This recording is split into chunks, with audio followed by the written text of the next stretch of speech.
بلغ العلا بکمالہ سیدی شیخی عبد الرحیم و فاروق و مسیح اللہ امام وقت خیش دہ مرا اشرف علی از بحر جاہش غنی بحر امداد بنور حضرت عبد الرحیم عبد باری عبد ہادی عزد الدین مکی ولی ہم محمدی محب اللہ شاہ ابو سعید ہم نظام الدین جلال و عبد قدوس احمدی ہم محمد عارف و ہم عبد حق شیخ جلال شمس الدین ترک علاء الدین فرید جودھنی قطب الدین و ہم معین الدین و عثمان و شریف ہم بمودود و ابو یوسف محمد احمدی بو اسحاق و ہم بممشاد و حبیرہ نامور ہم حذیفہ ابن ادہم ہم فضیل مرشدی عبد واحد ہم حسن بصری علی فخردی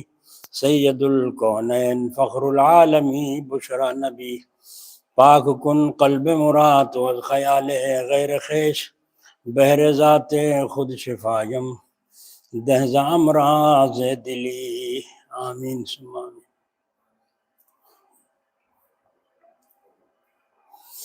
بلغ العلا بکمالہ کشف الدجا بجمالہ حسنت جمیع خصالہ صلو علیہ وآلہ۔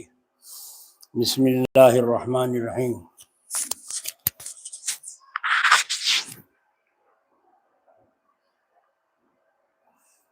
درود شریف پڑھ لیجیے۔ اللہم صلی علی سیدنا مولانا محمد وبارک وسلم۔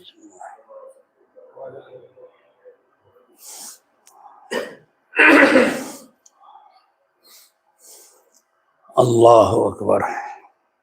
ایک ایک دفعہ درود شریف پڑھا آپ حضرات نے، عورتوں نے، مردوں نے، اور کتنا ثواب ملا۔ 10 گناہ معاف ہوئے، 10 درجے بلند ہوئے، 10 رحمتیں اللہ تعالیٰ کی طرف سے نازل ہوئیں۔ کتنا بڑا، کتنا نفع ہے۔ بسم اللہ الرحمن الرحیم۔ اس سے پچھلے ہفتے میں مضمون یہاں چھوڑا گیا تھا کہ انجمن اور مدرسے والوں کو چاہیے کہ چندے بالکل نہ مانگے۔ میں انجمن اور مدرسے والوں کو بھی یہی رائے دیتا ہوں کہ وہ مانگنا بالکل چھوڑ دیں۔ خدا نے چاہا جس دن یہ ایسا کریں گے، خدا تعالیٰ ان کو بہت کچھ عطا فرمائیں گے، اور ان کا اللہ تعالیٰ کا ارشاد ہے وَيَرْزُقْهُ مِنْ حَيْثُ لَا يَحْتَسِبُ، یعنی اور اللہ تعالیٰ رزق پہنچائیں گے ایسی جگہ سے کہ وہاں اس کو گمان بھی نہ ہوگا۔ بس ایک جماعت تو ایسی ضرور ہونا چاہیے۔ خود فرما رہے ہیں حضرت، ایک جماعت تو ساروں کو بھی نہیں کہتا، ایک جماعت تو ایسی ہو جائے کم سے کم بالکل، جو دین کی خدمت میں لگی رہے۔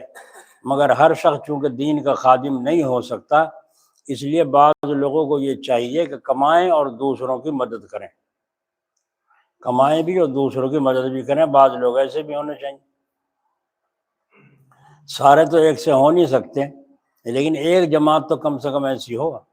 اللہ والے کسی کے طفیل میں نہیں کھاتے۔ اس حالت سے کوئی اللہ والوں کو یہ نہیں کہہ سکتا کہ یہ ہمارے طفیل میں کھاتے ہیں، کیونکہ وہ سرکاری لوگ ہیں۔ دیکھیے گورنر جنرل کو بڑی بھاری رقم ہر مہینے ملتی ہے تنخواہ کی، اور وہ بھی اصل میں اسی چندے سے ملتی ہے جو رعایا سے وصول کر کے خزانے میں جمع کیا جاتا ہے۔ لیکن گورنر جنرل کو کوئی طفیل ہی نہیں کہتا، اور اس کو بہت بڑی رقم ملتی ہے تنخواہ میں، حالانکہ ظاہر میں اس کو کوئی ایسا بڑا کام بھی نہیں کرنا پڑتا، لیکن صرف اس وجہ سے ملتی ہے کہ اس کا کام دماغی کام ہے۔ تو اللہ والوں پر جو گزرتی ہے، اور جیسا ان کا دماغ ان کو دماغ سے کام لینا پڑتا ہے، اگر آپ پر وہ حالت گزرے تو چند دنوں میں جنون ہو جائے۔ یہیں سے یہ بات ہی معلوم ہو گئی ہوگی کہ اللہ والوں پر اپاہج ہونے کا الزام بھی بالکل غلط ہے۔ وہ ہرگز اپاہج نہیں ہوتے۔ ہاں، وہ بدن کے اعتبار سے اپاہج ہیں، لیکن ان کی روح بہت بڑے کام میں ہے۔ ان کی روح نے اس بھاری بوجھ کو اٹھایا ہے جس کے اٹھانے کی پہاڑ بھی طاقت نہیں رکھتا، زمین آسمان سے بھی نہیں اٹھ سکا۔ تو جس کی روح اتنا بھاری بوجھ اٹھائے ہوئے ہے، وہ اپاہج کیسے کہا جا سکتا ہے؟ آپ کو کیا خبر ہے ان پر کیا گزرتی ہے؟ صاحبو، وہ اس مشقت میں ہیں جس کا ایک نمونہ یہ ہے فَلَعَلَّكَ بَاخِعٌ نَفْسَكَ عَلَىٰ آثَارِهِمْ إِن لَّمْ يُؤْمِنُوا بِهَٰذَا الْحَدِيثِ أَسَفًا۔ شاید آپ ان کے پیچھے اس غم میں اپنی جان کو ہلاک کرنے والے ہیں۔ اگر وہ اس بات پر ایمان نہ لائیں، جان کو ہلاک کریں گے آپ، تو دیکھیے حضور پور نور صلی اللہ علیہ وسلم پر کیا گزرتی ہوگی جو یہ لفظ فرمایا گیا۔ تو خلاصہ یہ ہے کہ اکثر لوگ ایسے ہونے چاہیے کہ وہ معاش حاصل کرنے کی طرف متوجہ ہوں، روزی کمائیں اور اچھے طریقے سے نوٹ کمائیں، جم کر کمائیں، حلال پیشہ اختیار کریں، لیکن دیندار ہونا ان کا بھی ضروری ہے، اور شریعت کے حکموں پر چلنا اور دین کی حفاظت کرنا ان کو بھی لازم ہے۔ صرف ضروری سمجھنے پر بس کرنا کافی نہیں۔ دیکھیے اگر کوئی جائیداد کئی آدمیوں کے ساتھ میں ہو کہ ایک کے اس میں 8 آنے ہوں، دوسرے کے 4 آنے، تیسرے کے 2 آنے، چوتھے کا 1 آنا، اور کوئی ظالم اس جائیداد پر زبردستی قبضہ کرنے لگے، تو کیا 1 آنے کا شریک خاموش ہو کر بیٹھے گا؟ بولو بھائی، ہرگز نہیں۔ اس سے معلوم ہوا کہ شرکت کی چیز کی حفاظت تمام شریکوں کو چاہیے۔ اسی طرح قرآن شریف مسلمانوں کی شرکت کی جائیداد ہے، اس کی حفاظت بھی سب کو کرنا چاہیے۔ اور اگر یہ کہیے کہ یہ شرکت کی چیز نہیں ہے ہماری، قرآن شریف سب کی شرکت کی چیز نہیں ہے، تو مہربانی کر کے آپ ہم کو یہ بات لکھ کر دے دیجئے کہ ہماری قرآن شریف میں شرکت نہیں ہے۔ ہم اس کو مشہور کر دیں گے پورے ملک میں، اور پھر ان لوگوں سے ہم ہرگز اس کی حفاظت کے لیے کلام نہ کریں گے، اور خدا نے چاہا تو ایسا کوئی بھی نہیں کرے گا، لکھ کے کوئی بھی نہیں دے گا، کیونکہ سب کا ساتھ ہے قرآن کریم میں۔ جب یہ گوارا نہیں تو معلوم ہوا آپ کے ذمے بھی دین کی اور قرآن کی حفاظت ضروری ہے، اور دوسروں کو بھی اس کا حق ہے کہ وہ آپ سے زبردستی اس کی حفاظت کرائیں، خواہ مال لے کر یا کسی دوسرے طریقے سے۔ مولانا تھانوی صاحب رحمۃ اللہ علیہ فرمایا کرتے تھے کہ چندہ زبردستی نہیں کرنا چاہیے، خوش دلی سے جو آدمی دے اس کو لے لو۔ زبردستی کرنا یا 2-4 بڑے سے آدمی ساتھ میں لے کر پھر دباؤ ڈالنا کہ نہیں اتنے بڑے بڑے آدمی کو لے کے آیا اور میں 10 روپے کیا دوں، شرمائی 500 کرا ہے، 500 نہیں۔ اب وہ سب کو کبھی اس کو دیکھے کبھی اسے دیکھے، پردھان جی بھی کھڑے ہیں، وکیل صاحب بھی کھڑے ہیں، اب چپ ہو گئے مجبور، او بچہ کتنے دوں؟ کم سے کم 5000 دے۔ اب 5000 دے، انہیں ان کی شرم میں دیے ہیں، یعنی ان کی شرم نے اس کو مارا ہے۔ تو اس طرح پیسہ لینا چندے کا ایسا ہے جیسے کسی کو ریوالور اور ڈنڈا دکھا کر پیسے وصول کرنا۔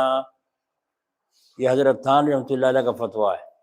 اور مولانا حسین احمد مدنی رحمۃ اللہ علیہ کا فتویٰ یہ ہے کہ لوگوں کے ٹینٹوے پر انگوٹھا رکھ کے بھی جتنا نکلے نکال لو، اگر یہاں نکال لو دیں گے یہ تو کہیں اور خرچ کریں گے آوارہ گردی میں،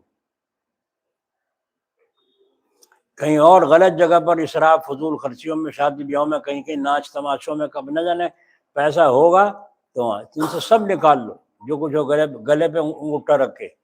یہ حضرت مدنی رحمۃ اللہ علیہ فرماتے تھے۔ اغوان پور میں ہم نے دیکھا جلسے میں چندہ ہو رہا تھا، تو حضرت علامہ رفیق صاحب رحمۃ اللہ علیہ چندہ کر رہے تھے، تو ایک آدمی نے، ایک خان صاحب نے کچھ پیسے دیے 100 روپے، تو 100 روپے حضرت نے کہا 100 اور لا، 100 اور دے دیے اس نے، تو انہوں نے کہا 100 اور لا، پھر 100 اور دے دیے، پھر کہا اور 100 اور دے، کہنے اور کیا دوں، ایک دفعہ بتا دو کیا دوں میں کھل کے، کہنے کا 5000 دے دے۔ وہ نکال کے انہیں 50 لے، اب تو بھر گیا ہوگا جہرا نہیں، 5000 دے۔ حضرت نے فرمایا کہ 1000 اور دے اس کے اوپر، اس نے 1000 اور دے، بس اور کچھ، کہنے لگے 1000 اور دے، یہاں تک کہ 15000 روپے اس نے دیے۔ 100 روپے سے شروع کیا، انہوں نے کہا یہ چادر بھی دے دے، مدرسے میں چندے میں کام آئے گی، چندے میں یہ بھی کام آئے گی یہاں مدرسے میں، اور چادر بھی دے دی۔ کہنے لگا اور کرتا بھی اتارو کیا؟ حضرت علامہ رفیق صاحب کہیں نہیں کرتا نہیں چاہیے، اتنا بڑا کوئی کرتا پہنتا نہیں ہے، ایسے بچے نہیں ہیں۔ جب سب دے دیا تو ایک آدمی نے کہا بھائی یہ تو مولوی بڑا ظلم کر رہا تیرے پہ، تو غصے ہو کے کہا ظلم کر رہا، یہ میرا بھلا کر رہا ہے، میں اس طرح اپنے ہاتھ سے کبھی نہیں خرچ کر سکتا تھا جس طرح اس نے مجھ سے کروا لیا، اور میرے لیے آخرت کے لیے ہرا بھرا ہو گیا۔ سبحان اللہ۔ اگر وہ خان صاحب ان کا انتقال ہو گیا، اللہ اس کی مغفرت فرمائے۔ اور حضرت علامہ کا تو انتقال ہو ہی چکا ہے، اللہ تعالیٰ ان دونوں کی مغفرت فرمائے۔ تو ان کا لینا بھی عجیب انداز کا ہوتا تھا کہ آدمی دیتے دیتے دینے میں خوش ہوتا تھا۔ لوگ چاہتے ہیں کہ عالم ہماری خواہشوں کے تابع ہو جائیں، اب لوگ یہ چاہتے ہیں کہ چین آرام ہر طرح کا تو ہم کو رہے، اور مصیبت اور مشقت دوسروں پر رہے، اور ہم جس طرح چلیں مولوی اس میں ہمارے تابع ہو جائیں، اور ہماری بری باتوں سے بالکل ہم کو نہ ہٹائیں۔ میں ایسے لوگوں سے کہا کرتا ہوں کہ پرانے مولوی تو تمہارے قابو سے نکل گئے، وہ تو تمہارے ہاتھ آنے کے نہیں، وہ تو لکیر کے فقیر ہیں، تمہارے تابع نہیں ہو سکتے۔ ان سے تو یہ امید رکھنا فضول ہے، پرانے مولویوں سے۔ البتہ تم اپنی اولاد کو دین پڑھاؤ، وہ تمہارے کہنے میں ہوگی، ان سے اپنی مرضی کے موافق کام لے لینا۔ کریں گے وہ مولوی جو ان کی اولاد میں اگر بنا لیا کسی کو تو مولوی فتویٰ دے دے گا خلاف شریعت کے۔ مگر ہم نے آج تک کسی ہمدرد قوم کے ہمدرد کو نہیں دیکھا کہ اس نے قومی ہمدردی میں اپنی اولاد کو دین پڑھایا، کیونکہ سمجھتے ہیں علم دین پڑھ کر ہماری اولاد کو یہ بڑے بڑے عہدے کہاں سے مل سکیں گے۔ اگر کسی شخص نے اپنی اولاد میں سے کسی بچے کو علم دین پڑھانے کے لیے چھانٹا بھی ہے تو ایسے احمق کو جو سب میں احمق اور کودن ہو۔ سبحان اللہ، شریعت کے علم کی کیا قدر کی ہے۔ صاحبہ غور کیجئے کہ جب سارے ہی الو پڑھیں گے تو الو ہی تو رہیں گے۔ مولوی منفعت علی صاحب سے ایک شخص نے کہا کیا وجہ ہے، پہلے تو بڑے بڑے عالم ہوتے تھے جیسے امام راضی، امام غزالی، اب ایسے عالم کیوں نہیں پیدا ہوتے؟ ہمارے یہاں کاندلے میں کسی مسجد میں جمعہ نہیں ہو سکتا تھا جب تک حضرت کی اجازت نہ ہو جاتی۔ اگر کسی نے جمعہ کر لیا ان کی جان مصیبت میں آ جاتی۔ سارے قصبے کے لوگوں نے کیوں کرا جمعہ؟ کیا اجازت لی تھی حضرت جی سے؟ دکھاؤ کیا تحریر ہے حضرت کی، اجازت دی ہوتی تھی۔ یہ حالت تھی، کیوں کہ حضرت تھے، بڑے خاندان کے تھے، اس لیے ان کا رعب بھی زیادہ تھا۔ اور ان کے مقابلے میں آ گئے ہمارے دادا مرحوم، اللہ تعالیٰ ان کی مغفرت فرماوے، درجے بلند فرماوے۔ ان کا یہ عالم تھا، ہمارے دادا کا جامع مسجد کے مؤذن تھے، لیکن پورے قصبے میں کوئی اذان نہیں دے سکتا تھا جب تک جامع مسجد میں اذان نہ ہو جائے۔ اور جو کسی دن ٹائم بدل دیا، اذان بے وقت ہو گئی، تو سارے ملا مسجدوں کے مؤذن مسجد میں آیا کرتے تھے کہ ملا جی ٹائم کیا بدلا ہے، کون سے ٹائم بدلے، بتا 15 منٹ بڑھا دیے یا گھٹا دیے فلاں نمازوں کے، بس چلے گئے۔ سارے قصبے میں اسی پر عمل ہوتا تھا، کیوں کہ یہ خاندانی لوگ تھے، ہمارے دادا کی کوئی تنخواہ نہیں تھی، فی سبیل اللہ جامع مسجد میں آئے تھے، جب کھیتی کرا کرتے تھے زمین جائیداد کے مالک تھے، مگر اللہ کے لیے تالی اٹھا لی تھی جامع مسجد کی، کہا تالا لگ رہا مسجد میں، اور اگر اللہ کے لیے تالا کھولتا ہو تو کھول لے، تو اللہ کے لیے تالی تو اٹھا لی تھی۔ فرمایا میں اپنے ابا سے پوچھوں گا، یعنی ہمارے پڑدادا سے پوچھوں گا، اگر انہوں نے اجازت دی تو رکھوں گا ورنہ نہیں۔ جا کے دادا سے کہا کہ اس طرح سے متولی صاحب نے تالی دی ہے اللہ کا واسطہ دے کر کے، میں نے اللہ کے نام پہ لے تو لی، اب آپ کی پوچھنے آیا ہوں کہ آپ کی کیا رائے ہے۔ تو ہمارے پردادا نے یوں کہا، جس کو اللہ تعالیٰ نوازتا ہے اپنا در عطا فرماتا ہے۔ بس پھر تو کہا جنگل کا کیسے ہوگا، جنگل کا کیا ہوگا، جب تو ہرٹ چلا کرتے تھے اور ہل چلا کرتے تھے، بڑی پریشانی ہوتی تھی، تو ساری رات ہل چلانا، فجر کی اذان سے پہلے آ کر تہجد پڑھنا، اور پھر مسجد میں اذان دینا، اور صفائی کر کے فارغ ہو کر سویرے ہی نماز پڑھ کے چلے جانا جنگل میں۔ اور اگر کوئی زیادہ کام ہوگا تو نوکر رکھ لیا کریں گے، کیا بات ہے۔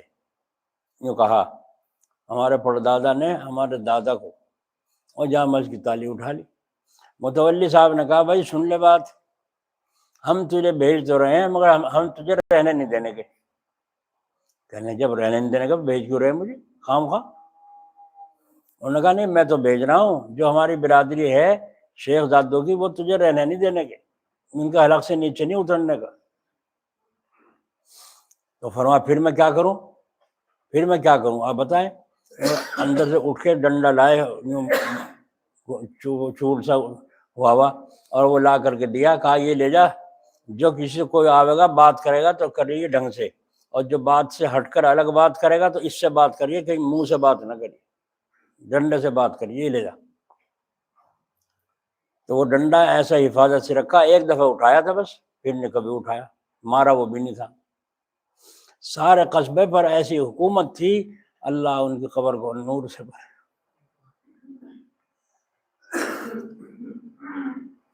اور یوں کہا کرتے تھے، یہ جتنے تعویذ والے آتے ہیں یہاں اور بڑے بڑے پریشان کرتے ہیں، اگر میں ان سے لیتا تو سونے چاندی کا محل بنا کے کھڑا کر دیتا، سونے چاندی کا محل بنا کے کھڑا کر دیتا۔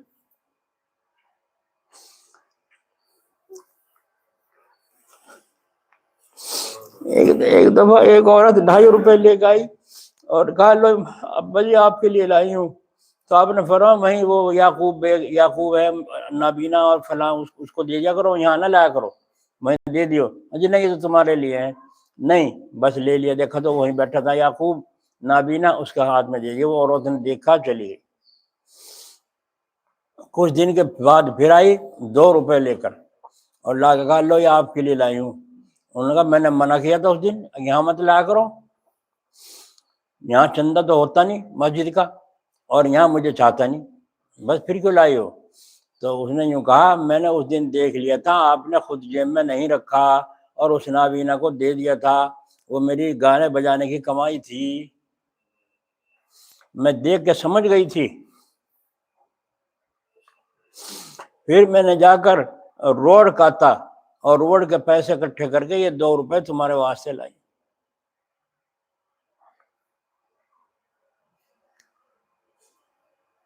حلال کھانے والوں کو اللہ حلال دیتا ہے اور حرام کھانے والوں کو اللہ حرام ہی دیتا ہے۔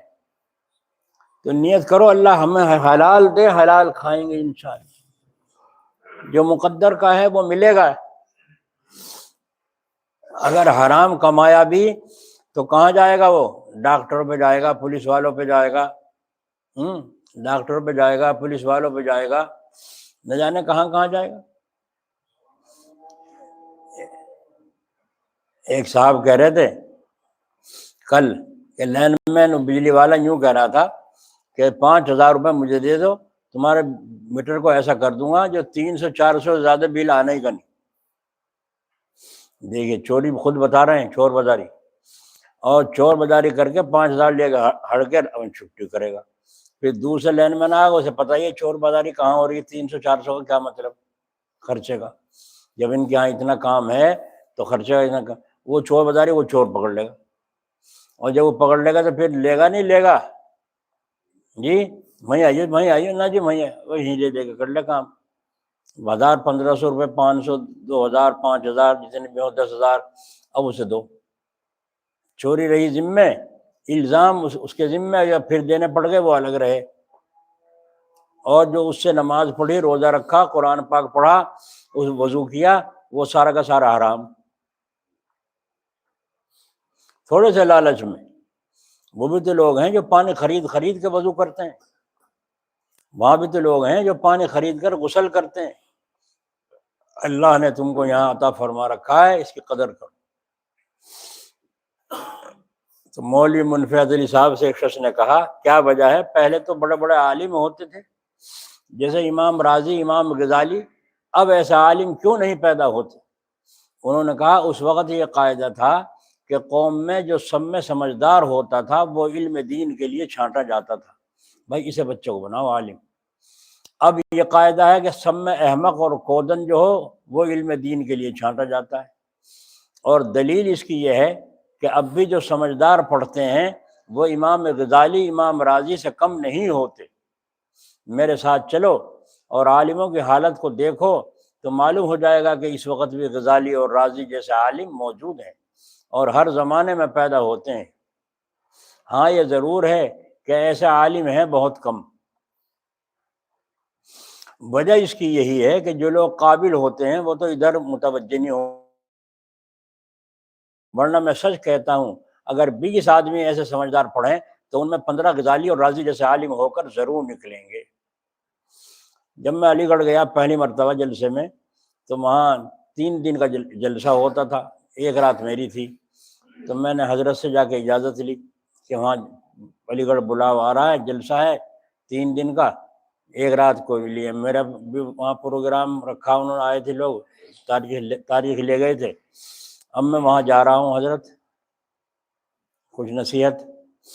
تو آپ نے فرمایا جاؤ فی امان اللہ، جاؤ اللہ تعالیٰ کی امن میں رہو، لیکن سوائے سفر خرچ کے ذرا کچھ نہ لینا، سوائے سفر خرچ کے ذرا کچھ نہ لینا۔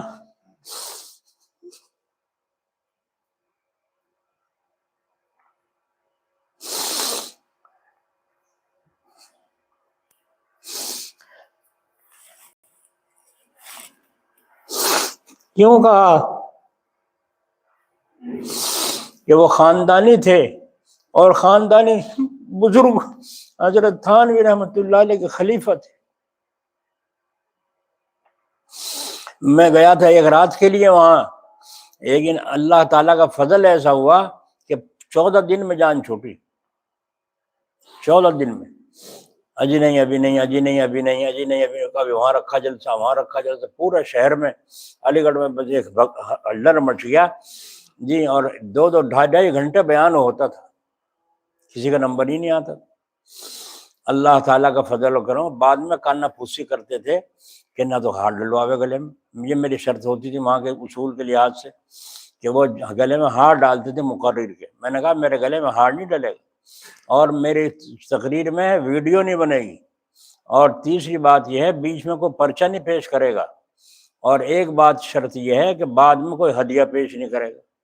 وہاں یہ بیماری تھی، ویڈیو کا بننا اور پیسے جمع کرتے رہنا، جیسے مقرر ہو، جیسے نعت پڑھے کوئی، تو وہ جو ذمہ دار کے صدر وہ اٹھا کے جو آخر میں وہ سلام کرتا ہے مقرر یا شاعر، لو بھائی ان کے پلے میں ڈال دیتا ہوں، یہ سلام کر کے رخصت۔ میرے بس کا تھا ایسا کام؟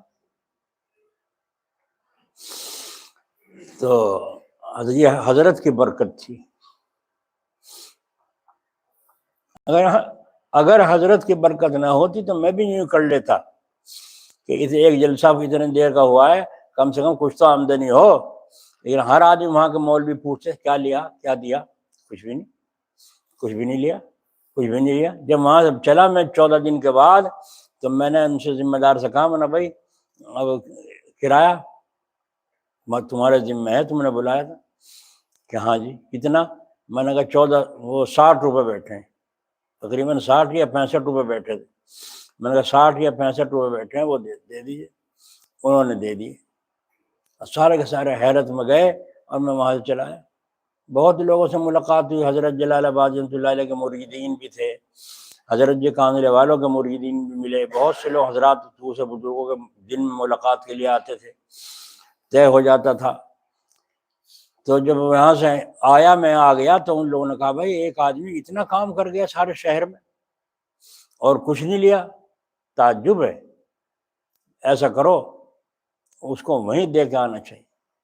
تو وہ اکٹھے کر کے سارے روپے اور وہ تالے اور یہ اور وہ وہاں کا جو حلوہ ہے وہ لے کر کے یہاں مجھے بڑھانے ملے۔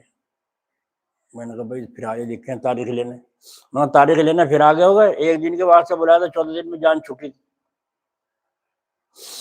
14 دن آگے مجمع باہر کھڑا ہو گیا دروازے کے جہاں میں ٹھہرا ہوا تھا، اور ہاتھ جوڑ کے سارے کے سارے آج ہمیں وہ وقت دے دو، اللہ کے واسطے، اللہ کے واسطے۔ میں نے کہا اللہ کے واسطے تو مرتے ہفتے پھر رہے، اللہ کے واسطے، اللہ کے واسطے۔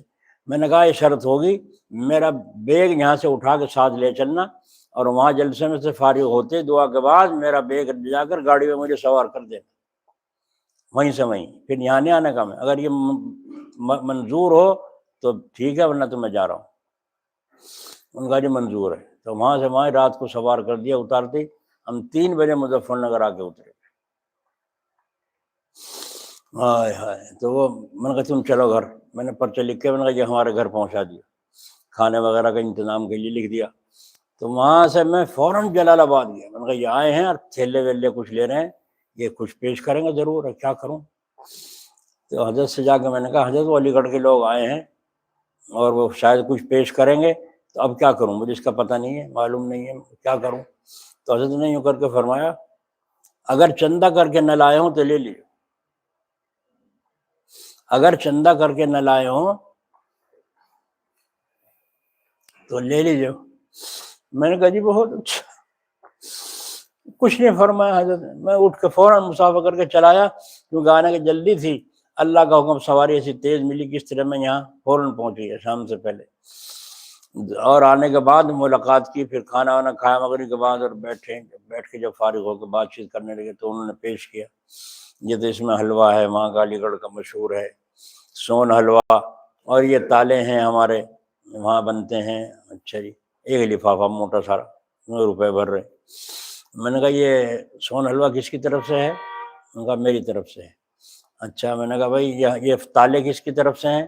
کہنے لگے انہوں نے کہا ہمارے دونوں کی فیکٹری میں جو بنتے ہیں یہ تالے ہمارے دونوں کے یہاں کے ہیں۔ ٹھیک ہے، اچھا اس میں کیا ہے؟ اس نے کہا کہ اس میں کچھ تھوڑا سا ہدیہ ہے۔ میں نے کہا تمہارے کتنے ہیں، تم نے کتنے دیے اس میں چندے میں؟ انہوں نے کہا 50 روپے۔ اور تم نے کتنے دیے؟ 50 روپے۔ تو میں نے کہا تمہیں دونوں کو تو جانتا ہوں، پہلے ہی ملاقات ہوئی ہے، وہاں بھی کافی ہوئی، تمہیں تو جانتا ہوں، لہٰذا 100 روپے تو قبول ہے، باقی واپس۔ باقی کر سکتا تھا کیا میں ایسا؟ بولو ایمانداری سے، کر سکتا تھا؟ کیوں؟ اگر رہبر ساتھ نہ ہوتا۔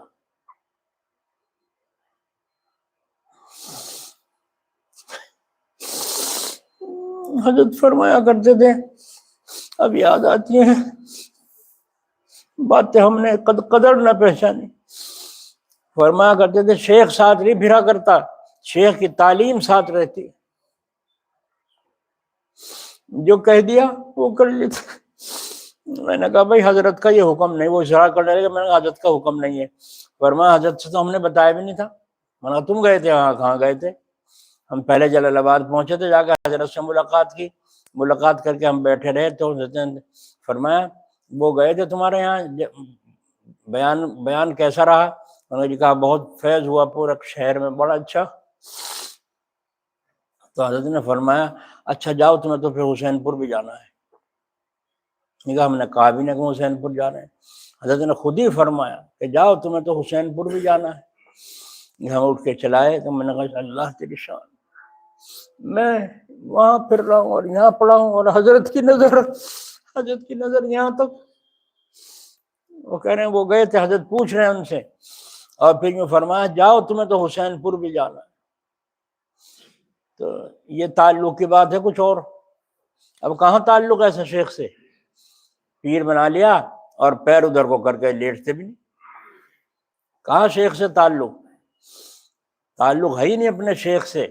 اور اگر کوئی اور اچھا سا مل گیا تقریر کرنے والا، اچھی سی بات سمجھ میں آ گئی، اور کوئی اور تعریفیں سن لی اس کے، ایسا پہنچے ہوئے ایسے، تو اس کے مرید ہو گئے، اس کے پیچھے پھر اپنے پیر کو چھوڑ دیا۔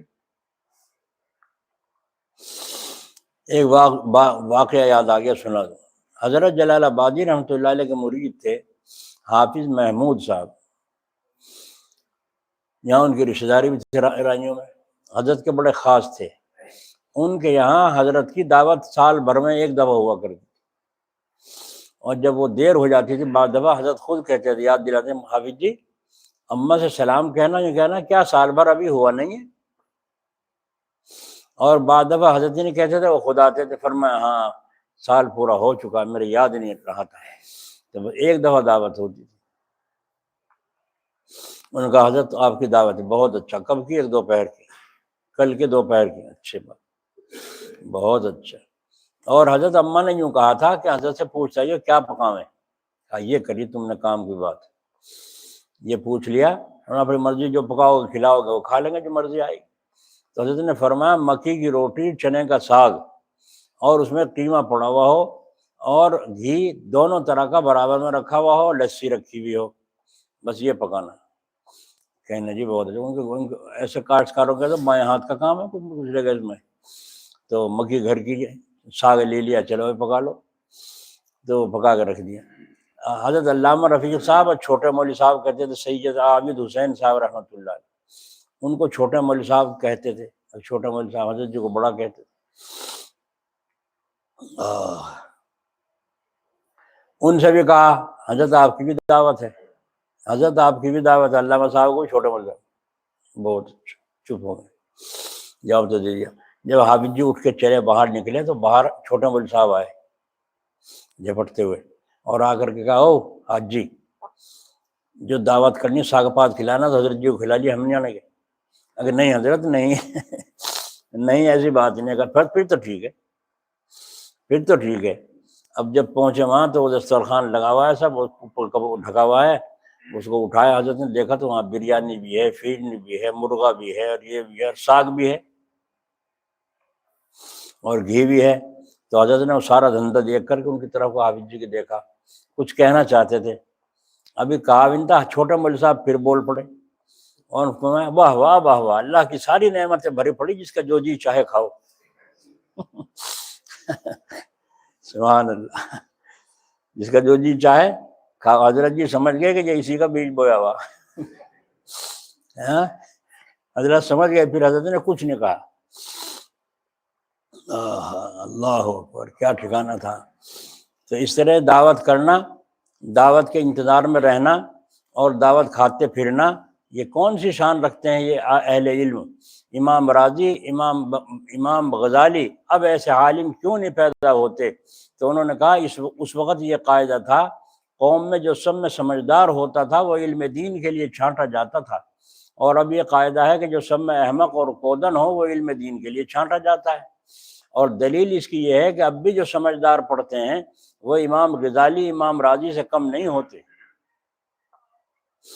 میرے ساتھ چلو اور عالموں کی حالت دیکھو تو معلوم ہو جائے گا کہ اس وقت بھی غزالی، راضی جیسے عالم موجود ہیں، ہر زمانے میں پیدا ہوتے ہیں۔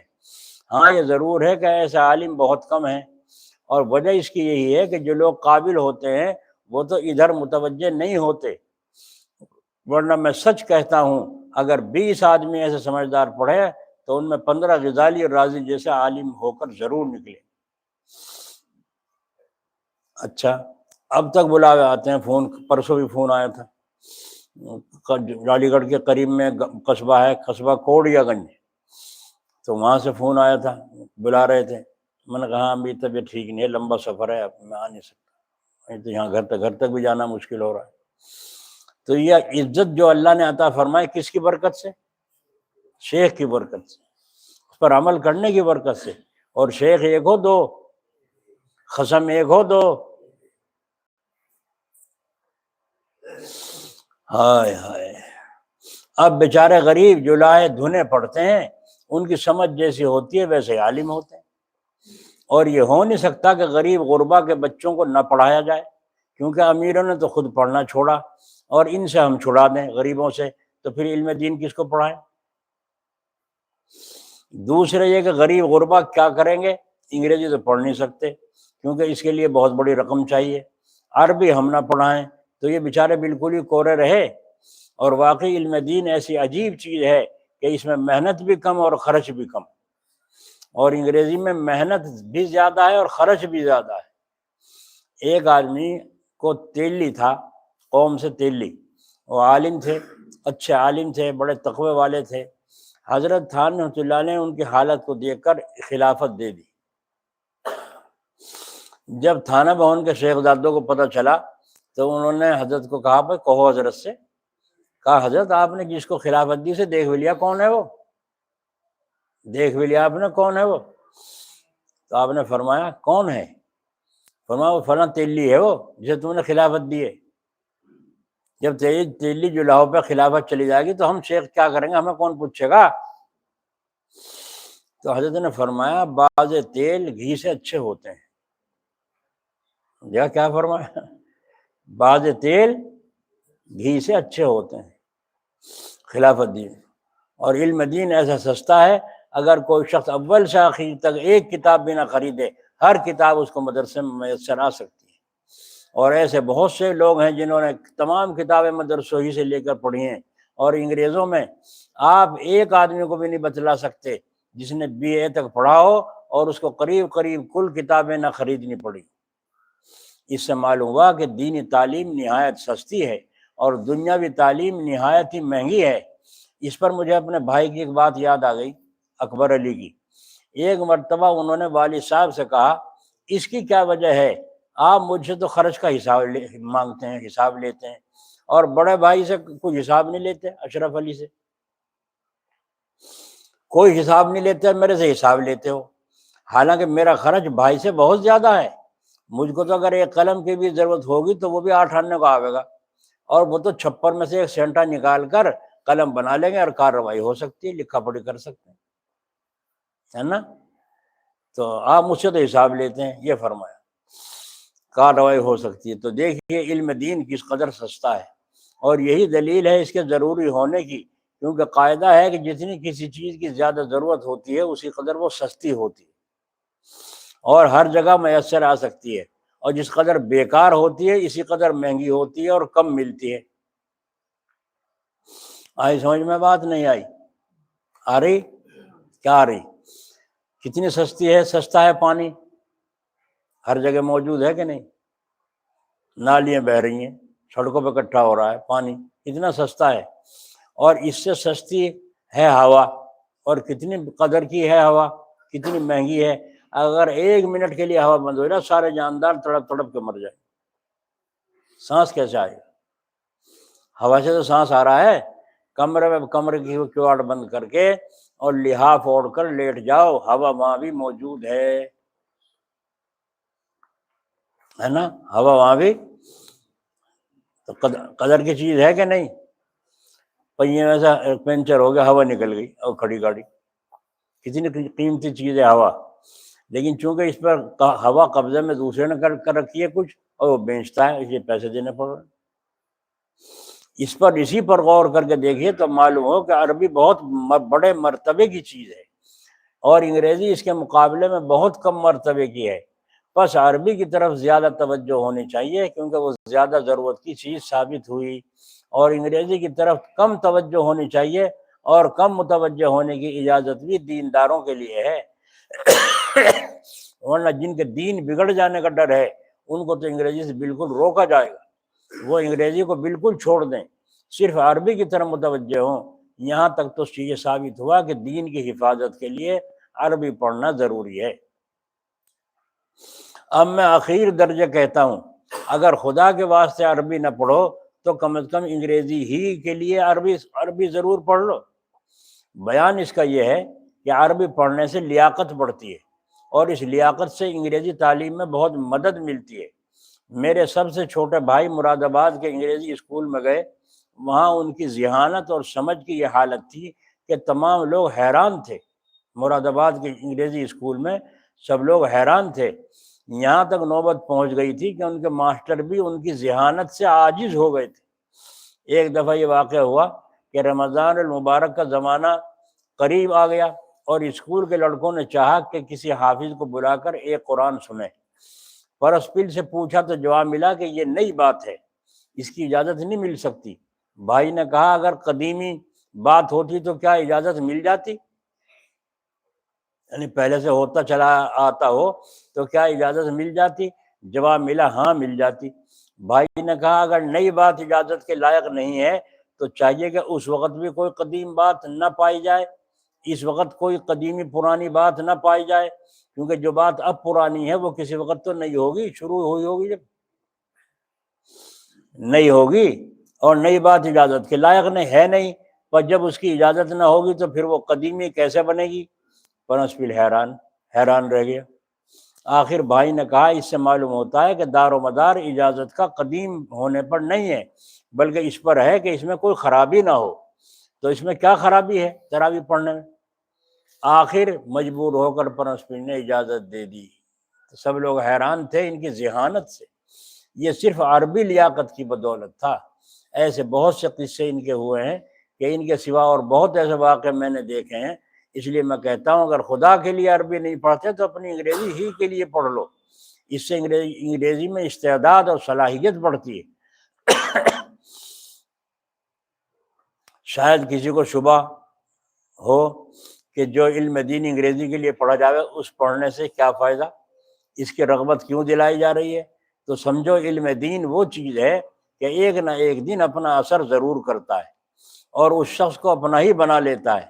ایک بزرگ فرماتے ہیں ہم نے علم سیکھا تو تھا دنیا کے لیے کہ نوٹ کماویں گے خوب، مگر علم نے انکار کر دیا کہ وہ دوسروں کا بنے، بلکہ وہ اللہ ہی کا ہو کر رہا۔ میں سچ کہتا ہوں علم عربی وہ علم ہے کہ ہر چیز اس سے درست ہو سکتی ہے، اخلاق بھی اس سے درست ہو سکتی ہے۔ ایک چور بادشاہ کے گھر پہنچ گیا اور جو نقب لگاتے ہیں، نقب لگا کے اندر دیکھا، اندر بادشاہ اس کی بیوی پڑے جاگ رہے ہیں، یہ وہیں کھڑا ہو دبک کے بیٹھ گیا، بات نہ کریں، اور وہ بات کر رہے ہیں لڑکی کی شادی کا کیا ہوگا؟ بادشاہ نے کہا میں نے امام صاحب سے کہہ رکھا ہے کہ جو لڑکا نماز کا پابند ہو، جب صف اول میں کھڑا ہوتا ہو اور تکبیر اولیٰ کے ساتھ نماز پڑھتا ہو، اس کی نگاہ رکھیں، مجھے بتائیں، میں ایسے لڑکے سے اپنی لڑکی کی شادی کروں گا جو نمازی دیندار ہو۔ چور نے سوچا اس سے اچھا موقع کیا ہوگا، بس وہ تو چھوڑ دی دیوار تو، اور جا کے وہاں مسجد میں اپنا وضو کر کے لگ گیا نماز میں، جماعت سے نماز پڑھے اور باقی وقت میں بیٹھے تصویر پڑھ رہا ہے، قرآن پڑھ رہا ہے، کچھ اللہ اللہ کرنا کر رہا ہے۔ جب ہو گئے 40 دن تو امام صاحب نے کہا باد سلامت، ایک نمازی لڑکا نوجوان ہے، وہ ایسا لگا ہے عبادت میں، ہر وقت عبادت میں رہنے، ہر وقت عبادت میں رہتا ہے، کسی سے بات بھی نہیں کرتا۔ اچھا، تو ہم بادشاہ سلامت نے وزیر کو بھیجا، وزیر نے جا کر بات چیت کی، دیکھا تو وہ معلوم ہوا کہ ہاں اللہ والا ہے، اللہ تعالیٰ کی محبت اس کے دل میں آ چکی ہے۔ تو حضرت نے اس نے وزیر صاحب نے کہا آپ کو بادشاہ اب بلا رہے ہیں، اپنی لڑکی سے آپ کا نکاح کرنا چاہتے ہیں۔ تو اس نوجوان نے، چور نے یوں کہا کہ دیکھو بھائی، سچ بات تو یہ ہے میں لگا تھا اسی نیت سے کہ چلہ پورا ہو جائے گا اور لوگ میری واہ واہ کریں گے اور میری تعریف کریں گے، بادشاہ پھر اپنی لڑکی سے بیاہ کر دے گا، بس ساجہ بادشاہ سے میرا ہو ہی جائے۔ لیکن کیا کروں، اب مجھے اس نے خود ہی کھینچ لیا، اب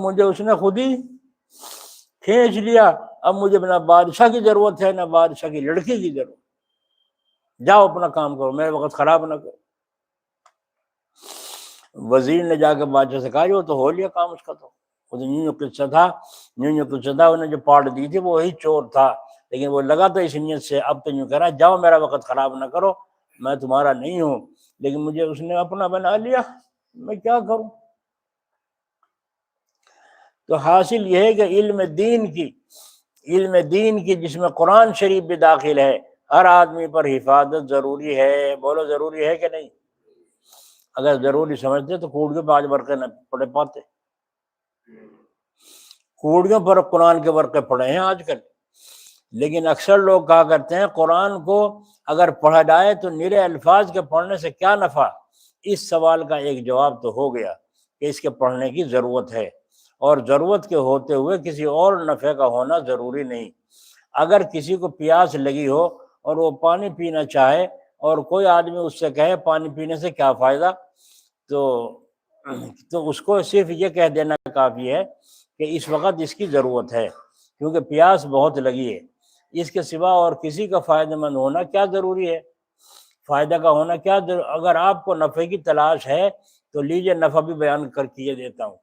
حضور اکرم صلی اللہ علیہ وسلم ارشاد فرماتے ہیں جس نے قرآن کا ایک حرف پڑھا اس کے لیے 10 نیکیاں لکھی گئیں، تو پورے قرآن پر کس قدر نیکیاں لکھی جائیں گی، کتنا بڑا نفع ہوا۔ آخرت میں نیکیاں کام آئیں گی یا روپے پیسے کام آئیں گے؟ تو سبھی چھوڑ کے چلے جائے گا، یہاں تک کہ جسم کے کپڑے بھی نکال لیں گے، ویسا نہ نکلے کینچی سے کاٹ کے پھاڑ کے نکالیں، اور ایک کفن کا کپڑا دے کر کے اس میں اسے لٹا کر اور اسے غسل دے کے وہاں چلتا کر دیں گے اور جا کے قبر میں اس کو لٹا دیں۔ اب تو جان تیرا خدا جانے کیا ہوگا اس وقت کے حالات جو لکھے ہیں۔ اللہ تعالی ہماری حفاظت فرمائے کہ کس قدر سختی کے ساتھ اس کی روح نکلی اور کس قدر ڈراؤنی شکل میں حساب لینے والا فرشتہ قبر میں آئے گا، اور نیک آدمی جو ہوگا اس کے داہنی طرف نماز، بائیں طرف صدقہ، سر کے اوپر اس کی فجر کی نماز، چاروں طرف سے اعمال گھیرے ہوئے ہوں گے، اور وہ فرشتے آ کر کے سوال کریں گے۔ تو جب وہ فارغ ہو جائیں گے تو ایک نوجوان خوبصورت کہے گا چلو بھائی اب ٹھیک رہا، اب تو نے سب جواب پورے دے دیے، اب لو یہ کپڑا اوڑھ لو اور بچھا لو، اور یہ جنت سے لایا ہوں تمہارے لیے، اب تم آرام کرو۔ انہوں نے کہا بھائی یہ کون تھے؟ کہ یہ وہی تھے جن کا ذکر تم نے سنا ہوگا، منکر نکیر۔ اچھا اور تم کون ہو؟ کہا میں تمہارے نیک اعمال کا مجموعہ ہوں، اب میں تمہاری خیر خبر یہاں بھی رکھوں گا، حشر کے میدان میں بھی رکھوں گا، اور جب جنت کا وقت آئے گا جنت میں داخل کرا کے جب واپس ہوں گا تو وہاں کی زندگی کام کی، یہاں کی قبر میں سب جا کے جب سوال جواب ہوں گے ہر ایک سے ہوں گے، تو کون جواب دے گا صحیح؟ جس کے دل میں ایمان رچا ہوگا وہی تو دے گا، جس کے دل میں دنیا گھسی ہوئی ہے وہ کیسے دے دے گا؟ جو زکوٰۃ تک ادا نہیں کرتا سال بھر میں، زکوٰۃ بھی ادا نہیں کرتا، حساب لگا کر نوٹوں کی، زیور کی، یہ کیا جواب دے گا قبر میں؟ کچھ بھی نہیں، دھوکہ لگ رہا ہے اس کو، ہائے ہائے دھوکہ لگ رہا ہے۔ یہ ہم لوگوں کو کلیر جا رہے ہیں، کہاں جا رہے ہیں؟ کلیر، اجمیر شریف جا رہے ہیں، ہائے ہائے۔ اچھا کیوں جا رہے ہیں؟ یہ بزرگ آدمی تھے، بڑا اللہ کے ولی گزرے تو گزر گئے، جن لوگوں نے فائدہ اٹھایا زندگی میں اٹھا لیا، جیسے ہم رو رہے ہیں ہم اپنے شیخ کو، جو کتابیں لکھ گئے ان سے فائدہ اٹھا رہے ہیں۔ تو صابر خواجہ معین الدین چشتی جو میرے رحمۃ اللہ علیہ کی جو لکھی کتابیں ان سے دنیا فائدہ اٹھا رہی ہے، جو ان کی نصیحتیں تھیں زندگی کی وہ ان سے دنیا فائدہ اٹھا رہی ہے۔ لیکن جب قبر میں چلے گئے اور دنیا سے رخصت ہو گئے، روح چلی گئی جنت میں، تو کیا روح وہاں آئے گی قبروں پر جہاں تم چڑھاوا چڑھاتے ہو، جہاں تم گانے بجانے کرتے ہو، جہاں قوالی کی محفل ہوتی ہے، وہاں خواجہ کی روح آئے گی اور تمہاری فریاد سنے گی، خواجہ صاحب یوں کر دو، میں بڑا قرضے میں دھسا ہوا ہوں، دھکا مار کے نکالنے سے دیوبندی معلوم ہوتا ہے، کچھ دیر پہلے یہاں گلے میں ڈال، جو کریے بات، وہ وہاں کے کھڑے ہونے والے کہہ رہے ہیں۔ ہائے ہائے، میں ایک بات پوچھتا ہوں آپ حضرات سے، ایک ڈاکٹر ہے بڑا MBBS ڈاکٹر، بڑا ڈاکٹر، سب میں اور بڑی شہرت ہے، جب بھی آپ کو تکلیف ہوتی ہے علاج کرتا ہے، فوراً ٹھیک ہو جاتے ہیں۔ اب اس کا ہو گیا انتقال، اسے دفن کر دیا، تو اب جب آپ کو تکلیف ہوگی، بخار ہوگا، تو اسی ڈاکٹر کی قبر پہ جاؤ گے یا کسی زندہ کو تلاش کرو گے؟ ہیں زندہ کو، وہ تو مر گیا، کوئی جا کے وہاں قبر پر رونے لگے، ڈاکٹر صاحب ہم تو تمہارے ہی غلام ہیں، تمہارے ہی خادم ہیں، تم سے علاج کرا کرتے تھے، بخار ہو رہا ہے اسے ٹھیک کر دو، اور وہ انجیکشن لگا دے گا، دوا دے دے گا، کیا کرے گا یار ڈاکٹر؟ سنسان پڑا ہے جنگل، ہیں جن کے محلوں میں ہزاروں رنگ کے فانوس تھے، جھاڑ ان کی قبر پر ہے اور نشاں کچھ بھی نہیں۔ ہائے ہائے، اس سے پوچھو بے وقوف سے، انہیں زندہ تلاش کیا، ڈاکٹر ہلکے درجے کا ملا، اسی سے علاج کرا رہا ہے، یہ بڑے ڈاکٹر کی قبر پہ جائے گا؟ بولو۔ تو اب جو زندہ بزرگ ہیں ان کی تو قدر نہیں کرتا، ان سے تو لیتا نہیں جو لینا چاہیے، اور وہاں جا رہا ہے کلیر، اور وہاں جا رہا ہے اجمیر شریف، اور وہاں مدینہ کو کہتا ہے مدینہ شریف کیوں نہیں کہتا؟ شریف تو وہاں لگنا چاہیے جہاں حق ہے۔ یہ تو سب غلام ہیں، تو زندگی میں ہم نے قدر نہ کی ان بزرگوں کی، اور مرنے کے بعد ان کی قبروں پہ جا کے سر مار رہے ہیں، تو بے وقوفی ہوئی کہ نہ ہوئی؟ اچھا پہلے تو یہ بتاؤ، قرآن سے حدیث سے یہ ثابت کرو کہ کسی مرنے والے نے قبر میں سے کسی کو نفع پہنچایا؟ اولاد دھکے کھاتی پھر رہی ہے، بیمار ہے، پریشان ہے، کبھی باپ نے مدد کی قبر میں سے آگے ولی نے؟ ہاں اگر خواب میں آگے چٹکلا بتا دیا، سٹا بتا دیا، تو وہ شیطان ہے، بزرگ نہیں آیا، شیطان دشمن ہے، دوست۔ حاضری پہ حاضری، کلیر شریف، اجمیر شریف حاضر، اور کہیں قلندر صاحب، پھر کہاں حاضری پہ حاضری، ہر جمعرات کو جاتا ہوں بتی جلا کے، بتی جلانا کس نے بتایا؟ اور اسے کیا فائدہ اندر جو قبر میں دھسا پڑا ہے؟ اسے اوپر اگربتی جلانے سے کیا فائدہ؟ یہاں مسجد کے اوپر چھت پہ کوئی اگربتی جلاوے، ہمیں کچھ فائدہ ہوگا؟ ان سے پوچھو بے وقوفوں سے۔ جب پھر کیا کہتے ہیں، یہ تو پکا دیوبندی ہے، اس سے نہ بات کرو، یہ تھرا ایمان کھینچ لے گا، یہ ایمان سکھا رہا ہے تجھے، تیرے ایمان ہی نہیں رہا، یہ اتنی عقل نہیں، زندہ ڈاکٹر کے پاس جائیں گے یا مردہ ڈاکٹر کے پاس جائیں گے۔ تو شیطان خواب میں آ گیا، ان کسی بزرگ کی شکل بنا کر خواب میں آ گیا، اور آ کر کے اس شیطان نے کچھ نہ کچھ بات نمبر 2 کی کہہ دی، اور وہ اس کو عمل کیا، حضرت جی آئے تھے رات خواب میں اور یوں کہہ گئے، یوں فرمایا حضور کی شکل شیطان نہیں بنا سکتا، اور ایک تمہارا جو پیر ہوگا اس کی شکل نہیں بنا سکتا، اور سب کے بنا دے گا، کتنے بڑے بڑے اولیاء اللہوں کی شکل بنا دے گا، لیکن تمہارا جو پیر ہوگا اس کی شکل نہیں، کیونکہ وہ نائب رسول ہے، تو جب رسول کی شفاعت اختیار نہیں کر سکتا تو نائب رسول کی بھی شفاعت اختیار نہیں کر سکتا۔ تو ان سے پوچھو کیوں جاتے ہیں، مجھے بھی کہتے ہیں وہاں چلو جی جن جانے کیا رکھا، کیا ہے وہاں میاں جی کی قبر پہ، سید صاحب محمود کی قبر پہ، وہاں چلے جاؤ، میں کیا منع کر رہا ہوں، جب میرا جی چاہے گا چلے جاؤں گا اصالہ ثواب کرنے کے لیے، کہ ہمارے سلسلے کے بزرگ ہیں، ان کی قبر پہ ثواب پہنچانے کے لیے چلا جاؤں گا، ان کو ثواب پہنچے گا، ان کا جی خوش ہوگا، جب اتنی بڑی نیکیاں ان کو پہنچیں گی تو وہاں عالم برزخ میں ان کو خبر پہنچے گی تو ان کا جی خوش ہو، قبر میں تھوڑا ہی بیٹھی روح، اور پھر اگر ان کو دعا کا حق ہوگا تو دعا، اس کا حق ثابت نہیں ہے، اس میں بھی اختلاف ہے کہ دعا کو مردے کرتے ہیں یا نہیں کرتے، تو اس میں اختلاف ہے، اگر ان کو حق ہوا تو وہ وہاں سے دعا کریں گے، ان کی دعا تمہیں پہنچے گی۔ نہیں آئی سمجھ میں؟ آئی نہیں، جب آ جائے گی تو ہم بھی سیدھے ہو جائیں گے۔ تو قرآن کریم کے پڑھنے پر کس قدر نیکیاں ہوئی لکھی گئیں، تو کتنا بڑا نفع ہوا۔ اگر کوئی کہے نیکیوں کو ہم کیا کریں، تو سمجھ لو کہ نیکیاں اس وقت تم کو بیکار نظر آتی ہیں، لیکن جب تم دنیا سے نکل کر آخرت میں پہنچو گے تو معلوم ہوگا کہ نیکیاں کیسے کام کا سکہ ہے۔ دیکھو اگر ایک شخص مکے جا رہا ہو اور جب بمبئی پہنچا تو وہاں اس کو کسی نے مکے کا سکہ دیا، جس کا مکے میں رواج ہو، تو وہ یوں نہیں کہے گا میں اس کو کیا کروں، کیونکہ وہ جانتا ہے کہ یہ سکہ اگرچہ بمبئی میں نہیں چلتا، لیکن میں 4 دن کے بعد مکے پہنچ جاؤں گا، وہاں تو انہی سے کام چلے گا، کام پڑے گا۔ اور اگر وہ کہے بھی کہ میں اس کو کیا کروں گا تو یہی جواب دیا جاتا ہے کہ 8 دن کے بعد دیکھ لینا تم اس کو کیا کرو گے۔ صحیح کہا غلط؟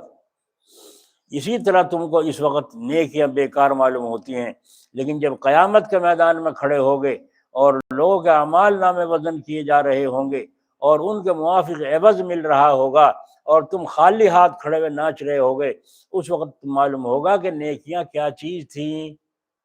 اگر کسی عمدہ بازار میں کسی غریب کو بھیج دیا جائے تو اس کو انتہا درجے کی شرمندگی ہوگی، کیونکہ جدھر نظر پڑے گی اچھی اچھی قیمتی چیزیں نظر آئیں گی، اور ساتھ ہی ساتھ اپنی تنگ دستی بھی یاد آئے گی، تو کس قدر حسرت ہوگا۔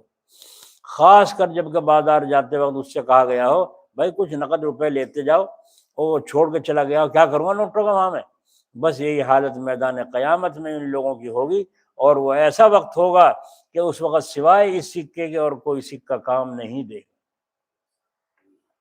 کیونکہ سوائے اس کے اور کوئی چیز یہاں سے ساتھ ہی نہ جانے جائے گی۔ چنانچہ قرآن پاک میں ہے اللہ تعالیٰ قیامت میں فرمائیں گے تم اکیلے آئے، اللہ تعالیٰ فرمائیں گے تم اکیلے آئے اور جتنی چیزیں ہم نے تم کو دی تھی وہ سب پیچھے چھوڑ آئے، وہاں آ کر دنیا کا مال اور دولت لے کر جاتے تب بھی اس سے کوئی فائدہ نہ پہنچتا۔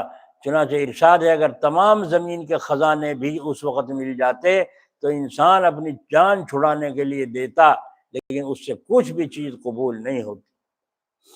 اللہ تعالیٰ کو اگر کوئی ساری دنیا بھی دینے لگے کہ مجھے چھوڑ دو، جب بھی نہیں چھوٹے گا، اللہ کو کوئی کمی ہے، ہم تو بھوکے ہیں، لے لیں گے رشوت۔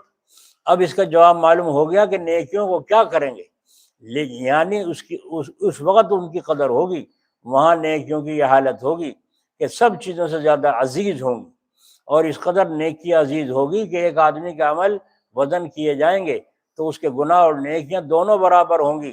حکم ہوگا اگر ایک نیکی کہیں سے تجھے مل جائے تو تمہاری بخشش ہو جائے گی۔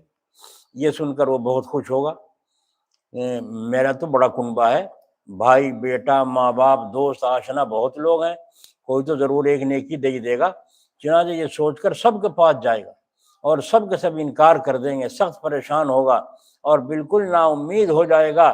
اتنے میں ایک آدمی سے ملاقات ہوگی اور وہ اس کی حالت کو دیکھ کر پوچھے گا